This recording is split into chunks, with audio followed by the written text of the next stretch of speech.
ከቴል አቪቭ ለኒውዮርክ ታይምስ የሚጽፈው ሊያም ስታክ አሜሪካ ለዘመናት ተጠንቅቃ ይዘው የነበረውን የዲፕሎማሲ አጀንዳ ሚስተር ትራምፕ ቀለበሱት።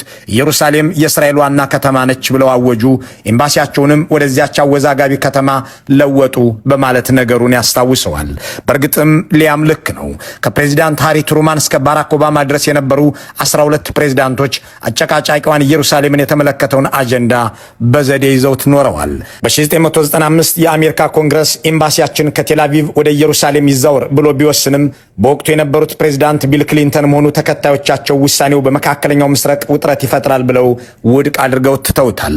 በ2018 ግን ትራምፕ ይህንን ውሳኔ ወስነው ዓለምን ብቻ ሳይሆን ራሳቸውን እስራኤላውያንንም አስገርመዋል። That it is time to officially recognize Jerusalem as the capital of Israel. ትራምፕ የእስራኤል ግዛትና ከተማ ነች ብለው ዕውቅና የሰጡት ኢየሩሳሌምን ብቻ አልነበረም። በኃይል ወደ እስራኤል ግዛት የተቀላቀሉትን የጎላን ኮረብታዎችንም በእጅ ሽርጋ ብለዋታል። ይህንን በማድረግም ከዓለም መንግስታት ሁሉ ቀዳሚ ሆኑ። የገሊላ ባህርን በምዕራብ አቅጣጫ የያርሙክ ወንዝን በደቡብ በኩል አድርጎ የተቀመጠውን የጎላን ኮረብታና አካባቢ እስራኤል ከሶሪያ የነጠቀችው በ1967 ጦርነት ነበር። በወቅቱ ግን ይህንን ድርጊቷን አሜሪካን ጨምሮ የትኛውም ሀገር አልደገፈላትም። ይልቁንም የተባበሩት መንግስታት ውሳኔ ቁጥር 497 በሚባለው ህጉ ይህንን ድርጊቷን ከማውገዝ አልፎ እስራኤል በኃይል በያዘችው በጎላንና አካባቢው ሰፈራ ብትፈጽም የራሷን ህግ ለመተግበር ብትሞክር ተቀባይነት የለውም ብሎ እስራኤልን በወረራ እንደያዘች አድርጎ ፈርጇታል።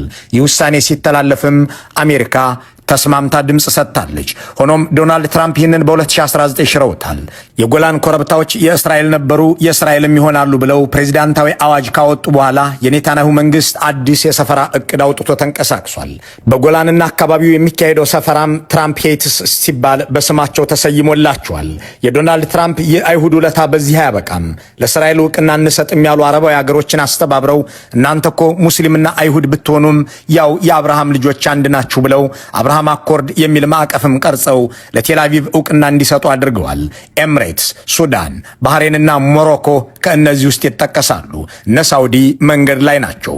ሁላችሁም የአብርሃም ልጆች ናችሁ በሚል የኪዳን ቃል እስላሞቹንም አይሁዶቹንም ለማወዳጀት የሞከሩበትን ይህንን ፕሮጀክታቸውን የመራላቸው ደግሞ የልጃቸው ባል የኢቫንካ ትራምፕ ባል አማቻቸው ጃሬድ ኩሽነር ነው። ያኔ ጃሬድ የመካከለኛው ምስራቅ ጉዳዮች ዋና አማካሪያቸው ሆኖ ከውጭ ጉዳይ ሚኒስትሩ ማይክ ፖምፒዮ በበለጠ ሁኔታ የአብርሃማውያኑን ውል በበላይነት መርቷል። ልጃቸው የኢየሩሳሌምን ኤምባሲ ከፍታለች።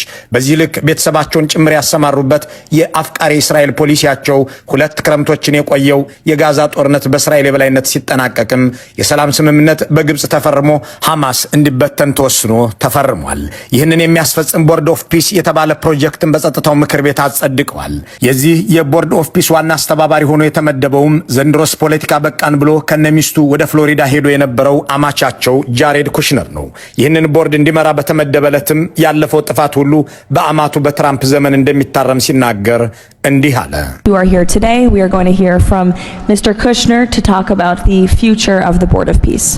Thank you, Caroline, and thank you, Mr. President, Mr. Vice President, Secretary Rubio. We cannot change the past, but I think that what you're seeing today is that አሁን ጥያቄው ፕሬዝዳንት ትራምፕ የአሜሪካን አቅምና ቢሮክራሲ ብቻ ሳይሆን ቤተሰባቸውን የሚያሰማሩበት የእስራኤል ጉዳይ ምክንያቱ ምንድነው የሚለው ነው። በአሜሪካ ፕሬዝዳንቶች ታሪክ የትራምፕን ያህል ለእስራኤል ጥቅሞች የቆመ የለም ሲባል ቀደም ሲል የተመለከትናቸውን ሁሉ ያደረገ ሌላ ሰው የለም ማለት ነው። ይህንን ለማድረግ ያነሳሳቸው ምክንያት ፖለቲካዊ ነው ወይስ የግል? ሰበቡ ሁለቱንም ነው የሚለውን የሚያብራሩልን አሮንና ዳንኤል የተባሉ ተንታኞች በካርኒጌ ኢንዶመንት ፎር ኢንተርናሽናል ፒስ ገጽ ላይ ባስነበቡት ትንታኔ ከዚህም ያለፈ መሆኑን በተሰደረ አመክንዮ ያቀርቡታል። የቤተሰብ ትስስርና የግል ምክንያቶች እንዲሁም የፖለቲካ ደጋፊዎች ፍላጎት በስፋት ይጠቀሳል። ከትራምፕ አፍቃሪ እስራኤል ውሳኔዎች በስተጀርባ የግልና የቤተሰብ ተጽዕኖች አሉ ሲባል አማቻቸው ጃሬድ ኩሽነርና ሚስቱ ወይም ልጃቸው ኢቫንካ ትራምፕ ይጠቀሳሉ። ጃሬድ አይሁዳዊ ነው። ኢቫንካም እሱን ለማግባት ብላ በ2009 የአይሁድ እምነት ተከታይ ሆናለች። ሶስቱም ልጆቻቸው በአይሁድ እምነት በድህነት እንዲያድጉ የተደረጉ በአይሁድ ሕግ መሰረት አይሁዳዊ የሆኑ ናቸው። ይህ የቤተሰብ ቅርበት ትራምፕ ለእስራኤል ደህንነትና ጥቅም ያላቸውን አመለካከት በግል ደረጃ እንዲያጠናክሩት አድርጓል ተብሎ ይገመታል። ፖለቲካዊ ምክንያት ደግሞ ትራምፕን በጽኑ የሚደግፉት የወንጌላውያን ክርስቲያኖች እስራኤልን መደገፍ እንደ ሃይማኖታዊ ግዴታ ያዩታል የሚለው ነው። እነዚህ ደጋፊዎች እስራኤልን የባረከ ይባረካል የሚለውን መጽሐፍ ቅዱሳዊ ጥቅስ በጽኑ የሚያምኑ ናቸው። ትራምፕ ለእነዚህ ደጋፊዎቻቸው የገቡትን ቃል ለመፈጸም ሲሉ ለእስራኤል የማይናወጥ ድጋፍ አሳይተዋል የሚል ሙግት የሚያቀርቡ ሰዎች የመኖራቸውን ያህል የለም እሳቸው ፍላጎታቸው ንግድ ነው፣ ገበያ ነው የሚሉም ጥቂት አይደሉም። ትራምፕ ፖለቲካን የሚመለከቱት የቢዝነስና የንግድ መነጽር አጥልቀው ነው። ቋንቋቸውም ዲል እንጂ ኒጎሽዬሽን አይደለም። በመካከለኛው ምስራቅ ለዘመናት የቆየውን ግጭት ለመፍታት አዲስና ደፋር እርምጃ ያስፈልጋል የሚል እምነት እንዳላቸው ሲናገሩ ስሙን ዘ ዲል ኦፍ ዘ ሴንቸሪ ሲሉ ነበር የጠሩት። የትራምፕ ቤተሰብ በአማቻቸው ጃሬድ ኩሽነር የሚመራ ኢንቨስትመንት በሳውዲ አረቢያና በሌሎች የአረብ ሀገራት አለው። ይህንን ኢንቨስትመንት ያገኙት ደግሞ እንደ መሐመድ ቢን ሳልማን ካሉ ሰዎች ጋር ባላቸው የግል ወዳጅነት ነው የሚሉ ሰዎች $2 ቢሊዮን የሚልቀውን መዋለ ንዋይ የበለጠ ለማስፋፋት እስራኤልን ከሳውዲና ሌሎች አረቦች ጋር ማዋደድ፣ ሁለቱንም ሀገራት ጸረ ኢራን ጥምረት በሚስጥር እንዲኖራቸው ማድረግ ወዘተ ይፈልጋሉ። ለዚህም አረቡ ዓለም ሁሉ ከቴል አቪቭ ጋር እንዲስማማ ይተጋሉ ይላሉ።